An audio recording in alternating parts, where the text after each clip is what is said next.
उन्होंने हमारे घर में कुछ दबाया हुआ है जो हमारे परिवार को खत्म कर रही है और हमारे घर में कोई भी नहीं बच पाएगा। तुम्हारे पितर को किल दिया गया है। अब हम अपनी मौत का बदला खुद ले गए। कुत्ते मर रहे हैं, गाय मर रहे हैं, बच्चे मर रहे हैं, बहुएं मर रही है। यह क्या हो रहा है? जय श्री राम दोस्तों, आप सभी का स्वागत है अक्षय वशिष्ठ चैनल पर। इस चैनल पर मैं अक्षय वशिष्ठ आपको ऐसे पैरानॉर्मल इंसिडेंट और एक्टिविटीज़ के बारे में बता जो कि हमारे फॉलोअर और सब्सक्राइबर्स हमारे साथ शेयर करते हैं, ना पाए। कहते हैं इंसान 3 चीज़ों से सबसे ज़्यादा डरते हैं: भूत प्रेत, जंगली जानवर और फिर इंसानी प्रजाति जो धोखा देने में एक्सपर्ट है। लेकिन हिमाचल के अंदर यह तीनों चीज़ें ही देखने को मिल जाती हैं। भूत प्रेत, जहाँ पर हर साल जागर लगते हैं, लोगों के अंदर से एक्सोर्स जम करके पोजन को बाहर निकाला जाता है। फॉरेस्ट एरिया है तो जानवर भी इसी तरीके से दिख जाते हैं और कहते हैं कि आजकल वहाँ पर काला जादू जिस तरीके से बढ़ता जा रहा है, तो ये आम बात हो गई है कि इंसान एक दूसरे से बदला निकालने में बहुत ही आगे आगे बढ़ चुका है। आज का जो पूरा रियल इंसिडेंट है वह इसी चीज़ पर आधारित है। भेजने वाली का नाम है प्राची, जो कि हिमाचल से हैं। प्राची ने अपनी पूरी रिकॉर्डिंग में ऐसी ऐसी चीज़ें मेंशन की जो आपके दिल को दहलाने के लिए काफ़ी होंगी। तो शुरू से ही मैं अपनी ऑडियंस से ये बोल के चलूँगा कि तैयार रहे थोड़ा सा दिमागी रूप से भी, क्योंकि आज की जो वीडियो है ये हमारे वीडियोज़ में सबसे खतरनाक कलेक्शन में से एक होने वाली है। प्राचीन ने अपनी रिकॉर्डिंग में मेंशन किया कि अक्षय भाई, जो भी चीज़ें आज मैं आपको बताने वाली हूँ, ये सारी चीज़ें शुरुआत हुई हमारे घर में 1997 से। मेरे दादाजी, जो कि एक फॉरेस्ट ऑफिसर थे, गवर्नमेंट में जॉब लगी हुई थी, पूरे शहर में अच्छा रुतबा था और दबंगाई एक अलग ही जोश में चला करती थी। आए दिन वह किसी से भी लड़ लेते थे, किसी को भी पीट दिया करते थे, ड्रिंक किया करते थे, तो आपे में नहीं रहा करते थे। 1987 में एक फंक्शन हुआ था जहां पर उन्होंने अपने ही भाई के लड़के को बुरी तरीके से पीट दिया। बहस करने पर जो दादाजी के भाई थे वह दूसरे घर में रहा करते थे, दादाजी अलग रहा करते थे और दादाजी का रुतबा पूरे गांव में बोला करते था। ये जो लड़ाई वाली घटना हुई थी, इसके बाद जो दादाजी के जो भाई थे उनकी बदनामी बहुत ज़्यादा हुई थी। वैसे तो अक्सर ही गांव में छोटी छोटी बातें बहुत ज़्यादा बड़ी बन जाती हैं, लेकिन कुछ लोग उसे छोड़ देते हैं और कुछ लोग उसे गले से लगा लेते हैं।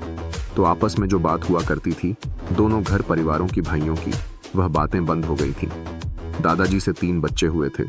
धीरे धीरे करके आगे बातें बढ़ने लगीं और तीनों की शादी हो गई। जो सबसे बड़े वाले थे उनके एक लड़का लड़की हुआ, जो भी बीच वाले थे उनके 2 लड़के हुए और जो सबसे छोटे वाले थे उनसे प्राची का जन्म हुआ था। घर परिवार ने वक्त के साथ सारी चीज़ों को बुलाना शुरू कर दिया था। दादाजी को सरकारी क्वार्टर्स मिले हुए थे तो दादाज वहीं पर रहा करते थे, क्योंकि उनका तबादला बहुत जल्दी हुआ करता था। एक बारी की बात है जब सब घर वाले डिसाइड करते कि हम दादाजी को सरप्राइज देंगे, सरप्राइज विजिट पर जाएंगे और फिर देखते हैं दादाजी का क्या ही रिएक्शन होगा। ये रात इनके लिए बहुत ज़्यादा काली पड़ने वाली थी। जब ये लोग अपने दादाजी के पास गए, इन्होंने अपना पूरा घर खाली छोड़ दिया। घर कुछ हिस्सा था जो अभी नया बनने लग रहा था। दादाजी ने अपने पैसे इन्वेस्ट किए थे। अपने बच्चों के लिए ये लोग दादाजी के पास जाते हैं, वहाँ पर खूब एंजॉय करते हैं। गेट टुगेदर हुआ था काफ़ी टाइम बाद, और जब ये लोग घर आते हैं उसके कुछ ही दिनों बाद घर में अजीब अजीब से हादसे होने शुरू हो जाते हैं। सबसे पहले जो इनके घर के कुत्ते हुआ करते थे, मतलब जो दादाजी अपने शौक से लाया करते थे, क्योंकि फॉरेस्ट एरिया में घर था तो प्रोटेक्शन के लिए लोग वहाँ पर कुत्ते बहुत ज़्यादा रखा करते थे उस टाइम पर। तो दादाजी ब्रीड वाले कुत्ते लेकर आया करते थे। कम से कम 6 से 7 कुत्ते इन्होंने पाले हुए थे। घर के आसपास एक एक करके जितने भी ब्रीड वाले कुत्ते थे वो ख़त्म होने लगे। कभी किसी को कोई दिक्कत हो जाती, कभी किसी को कोई दिक्कत हो जाती। ये चीज़ें घर परिवार में बढ़ने लगी। जब कुत्तों से हटी चीज़ें, तो इनकी जो गाय हुआ करती थी गौशाला की, उनको अजीब सी एक बीमारी ने घेर लिया। पूरे शरीर पर जुएं लगने लगी। कोई ऐसा हिस्सा नहीं था जहाँ पर जुएं नहीं लगती थी। अजीब सी बीमारी थी, समझ नहीं आ रहा था। बार बार डॉक्टर्स को बुलाया करते थे तो डॉक्टर भी यही बोलते थे कि इस बीमारी को अभी हम सुलझा नहीं पा रहे। दवाइयाँ दी जाती थीं, लेकिन गाय टिकती नहीं थी, वह भी ख़त्म हो जाया करती थी। अब गांव में जिस तरीके से रुतबा था, दादाजी जाते और किसी की भी गाय को खरीद के अपने घर पर ले आते। वो गाय जो दूसरों के घर में भर भर के दूध दिया करती थी, वो इनके घर में आने के बाद अजीब सी बीमारी का शिकार हो जाती और वह गाय कुछ ही टाइम बाद ख़त्म हो जाती। यह चीज़ें घर में अचानक से बहुत ज़्यादा बढ़ने लगी। सबके बच्चे हो गए थे, बच्चे धीरे धीरे आगे बढ़ रहे थे, लेकिन अब इसके बाद घर में कुछ चीज़ें अजीब होने लगी। पूरी जॉइंट फैमिली जो इतने प्यार से रहा करती थी, उनमें मनमुटाव शुरू हो गया। लड़ाइयाँ शुरू हो गईं। बच्चों में लड़ाइयाँ होती, बड़ों में लड़ाइयाँ होती, किसी न किसी बात पर बहस होना शुरू हो जाती। दादाजी तक ये जब बात पहुंचे करती थी, तब तक बहुत ज्यादा डिले हो जाता था। घर में ऐसा लगता था जैसे एक दूसरे को सब मारने को तैयार बैठे हैं। तो सबसे बड़े वाले जो ताऊ जी और ताई जी थी, वो डिसीजन लेते हैं कि हम शहर की तरफ चले जाएंगे। अब इस घर में रहने का उन्हें बिल्कुल भी मन नहीं करता था। इस डिसीजन को पक्का बनाकर उन्होंने दादाजी से शहर वाले घर की चाबी ली और वो दोनों वहां पर मूव कर गए। अपने बच्चों के साथ ये सारे घर में रह रहे थे। इन्हें कोई भी अंदाजा नहीं था कि घर में जो चीजें पनप रही हैं वह खुद की बनाई हुई थी या शायद किसी की लाई हुई थी। धीरे धीरे घर में लड़ाइयां बढ़ रही थीं। तभी अचानक से घर में एक ऐसी सूचना आती है जिसको सुनने के बाद पूरा घर परिवार सदमे में चला गया। सूचना आई कि जो ताऊ जी और ताई जी अपने बच्चों को लेकर शहर में गए हैं, उनके दोनों बच्चे हॉस्पिटल में एडमिट हो गए। अचानक से क्या हुआ, परिवार में समझ नहीं आया। कुछ ही वक्त बाद जो सूचना आती है, दोबारा वह आती है कि दोनों ही बच्चे गुजर गए हैं। यह सुनने के बाद पूरा जो परिवार था बुरी तरीके से दहल गया था। जितने भी घर वाले थे एक दूसरे को सहानुभूति दे रहे थे कि सब ठीक हो जाएगा, बुरा वक्त आया है, टल जाएगा, सब ठीक हो जाएगा। परिवार को एक दूसरा के साथ रहना चाहिए। मुश्किल से कुछ महीने ही गुजरे होंगे, तभी अचानक से खबर आती है जो ताई जी शहर गई थी, जिनके 2 बच्चे गुजरे थे, वो भी किसी अनजान बीमारी से खत्म हो गई है। ये जो सूचना दोबारा आई, इसने घर परिवार को बनते बनते फिर दोबारा बिगाड़ दिया। 1-2 साल मुश्किल से ही गुजरे थे। हमारी जो सब्सक्राइबर है प्राची, उन्होंने बताया कि अक्षय भाई, ये चीजें जो चल रही थी हमारे घर तक भी आई। इनकी मम्मी भी कुछ टाइम बाद खत्म हो गई। घर परिवार में जिस तरीके से लोग खत्म हो रहे थे, जानवर खत्म हो रहे थे, गाय वगैरह सब खत्म होते जा रहे थे। घर वालों को समझ नहीं आ रहा था कि ये हो क्या रहा है। प्राची ने अपनी रिकॉर्डिंग में बहुत ही ज्यादा अपना दिल पक्का करते हुए बताया कि अक्षय भाई, मैंने अपनी माँ को खो दिया था। घर परिवार बुरी तरीके से टूट गया था। किसी का भी एक दूसरे के घर पर आने जाने का मन नहीं करता था। दादाजी को जब बात पता चलती थी, दादाजी भी बुरी तरीके से टूटे हुए थे।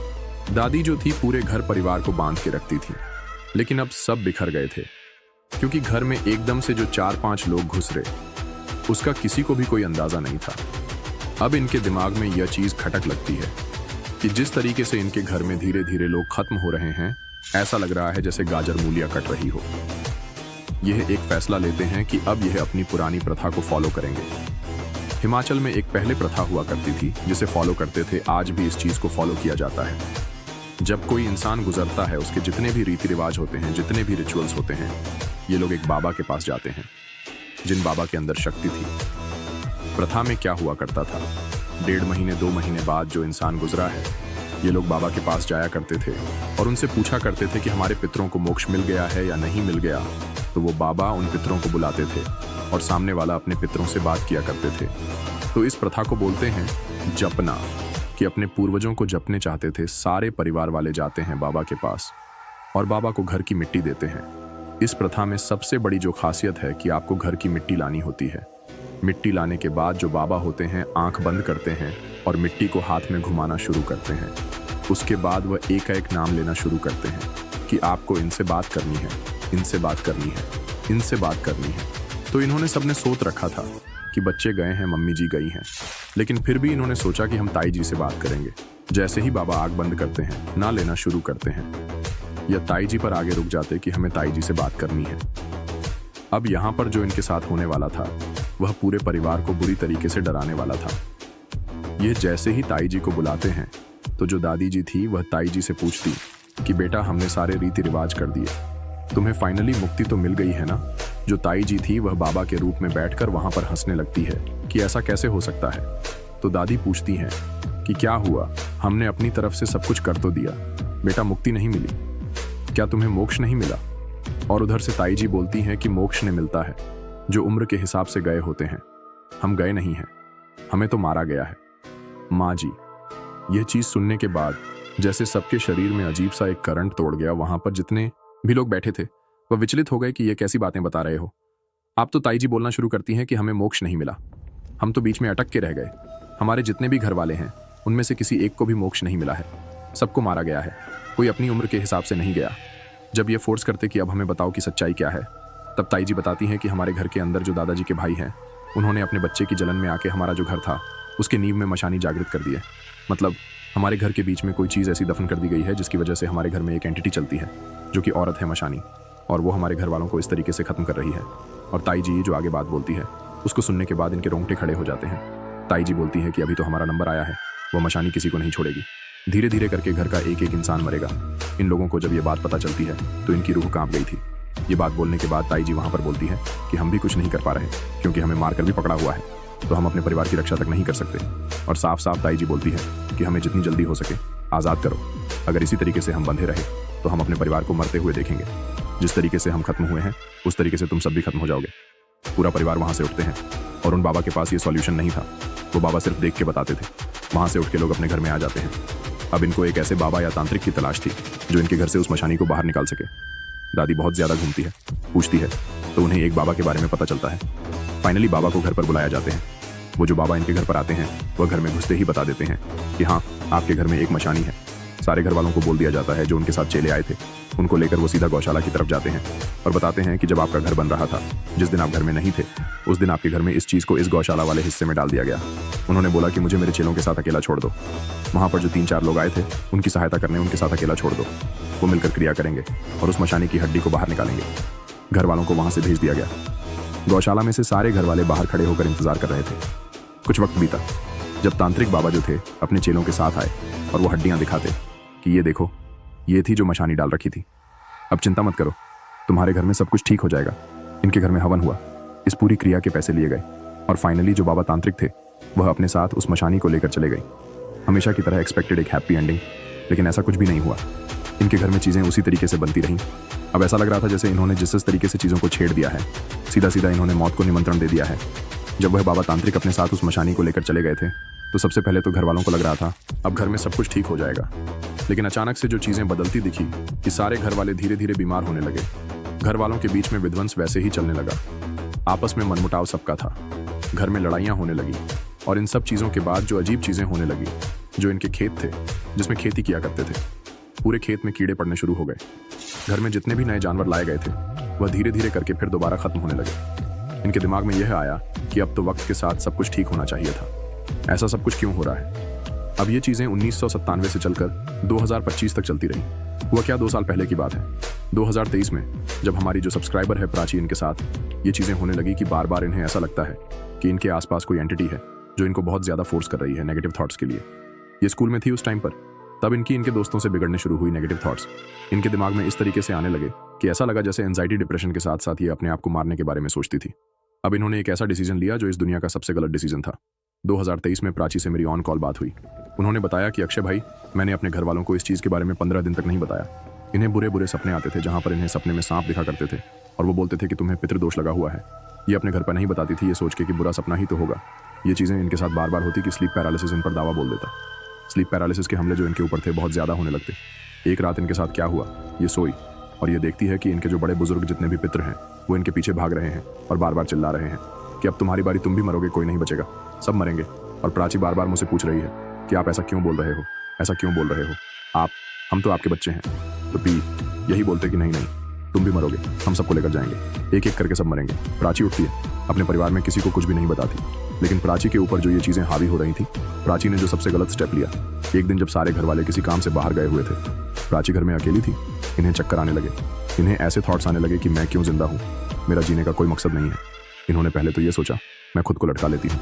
इन्होंने कपड़े भी ढूंढे, चादर भी ढूंढे। फिर इन्हें ऐसा लगा कि नहीं, मुझे कुछ ऐसा कर लेना चाहिए जिससे मेरे बचने के आसार ही नजर ना आए और मैं ऐसे खत्म हो जाऊं जिससे मुझे दर्द नहीं होना चाहिए। इनका दिमाग पता नहीं क्या चला क्या नहीं चला। ये सीधा गई, अपने खेत का जो पेस्टिसाइड था उसे मुंह से लगाया और पीना शुरू कर दिया। ये पी गई। कुछ ही देर बाद इन्हें वोमिटिंग आई। जब इन्होंने वोमिटिंग करी तो उसमें मांस के टुकड़े निकले। ये अपनी बेड पर गिरी और सीधा बेहोश हो गई। जब ये उठी तो इन्होंने देखा कि इनके घर वाले इनके आसपास खड़े हैं। इन्होंने तब भी कुछ नहीं बताया कि इन्होंने क्या करा था। इन्होंने सिर्फ ये बताया कि मुझे चक्कर आया और मुझे चक्कर आने के बाद उल्टी आ गई। ठीक है। 15 दिन बाद प्राची को फिर दोबारा हॉस्पिटल पहुंचना पड़ा, जब उनको बार बार उल्टियां हो रही थीं और उल्टियां में वही मांस के टुकड़े निकल रहे थे। उस टाइम प्राची को ऐसा लगा कि अब मेरा अंतिम वक्त आ गया है। तो उस टाइम प्राची के पापा मम्मी उन्हें लेके गए थे। प्राची ने अपने पापा को फोर्स करा कि जितने भी रिश्तेदार हैं सबको बुला लो, सबको बुला लो, मेरा ये आखिरी वक्त है। उनके पापा बहुत ज़्यादा घबरा गए। उन्होंने सबको बुलाया। जब सब हॉस्पिटल में आए तो प्राची ने बताया कि मैंने अपने साथ 15 दिन पहले ये सब कुछ किया था और मेरे सपने में सांप आके बोलते हैं कि पितृदोष है, पितृ दिखते हैं। मुझे अभी तक तो लग रहा था कि शायद मेरा वहम है, क्योंकि हमारे घर में ये चीज़ें चलती आ रही हैं। और पहले वो जो मशानी वाली चीज़ हुई थी उसने भी दिमाग में बहुत ज़्यादा इम्पैक्ट डाल दिया था। ये सब सुनने के बाद घर वाले बुरी तरीके से डर गए। उन्हें ऐसा लग रहा था कि प्राची के ऊपर कोई पोषण है या प्राची के साथ कोई दिक्कत है। इन्होंने फिर दोबारा यही सोचा कि हम चलते हैं और जपने चलेंगे अपने पूर्वजों को और उनसे पूछेंगे कि ऐसा क्यों हो रहा है। अब जब इस रियल इंसिडेंट पर हम यहाँ तक आ गए हैं तो थोड़ा दिल पक्का और कर लीजिए, क्योंकि अब मुड़ा बहुत ज़्यादा आने वाले हैं। इनके परिवार वाले डिस्चार्ज करवा के प्राची को लेकर आते हैं घर में और सीधा पहुँचते हैं उन बाबा के पास जो जपते थे, मतलब जो पूर्वजों को बुलाते थे। ये लोग जब वहाँ पर जाते तो बाबा मिट्टी लेते हैं और देखना शुरू करते हैं, तो इनका कोई भी पितृ इनके सामने नहीं आया। ये बहुत ज़्यादा घबरा गए कि ये चीज़ कैसे हो सकती है। जो वहाँ पर बाबा थे वो सीधा बोल देते कि तुम्हारे जितने भी पितृ हैं उनको खिलवा दिया गया है। सारे घर वाले एकदम से हैरान हो जाते कि खिलवा दिया गया मतलब क्या है। फिर वो बताते हैं कि तुम्हारे जितने भी पितृ हैं उनको खिलवा दिया गया है, मतलब उन पर एक कील मार दी गई है, उन्हें एक जगह पर बंद कर दिया गया है और सारे पितृ जो है वह बहुत ज़्यादा परेशान है। अब वह तुम्हारे सामने तब तक नहीं आएंगे जब तक तुम उन पितरों को दोबारा खुलवा नहीं दोगे। अब ये लोग जब प्राची को डिस्चार्ज करवा के लेके आए तो सबसे पहले इनको एक ऐसा इंसान चाहिए था जो बहुत ही ज़्यादा सिद्ध पुरुष हो, जो इन सारी चीज़ों की काट कर सके, क्योंकि अभी भी इन्हें पता चल रहा था कि सामने वाले कहीं भी रुक नहीं रहे हैं। उन्होंने इनके पितरों को भी खिलवा दिया है, जो इनके दादाजी के भाई थे। दादाजी तो कभी अवेलेबल हो ही नहीं पाए। जब भी वो ये चीज़ें सुनते थे उन्हें ऐसा लगता था कि घर में फालतू की बातें चल रही हैं, लेकिन वक्त के साथ चीज़ें बुरी होती गईं।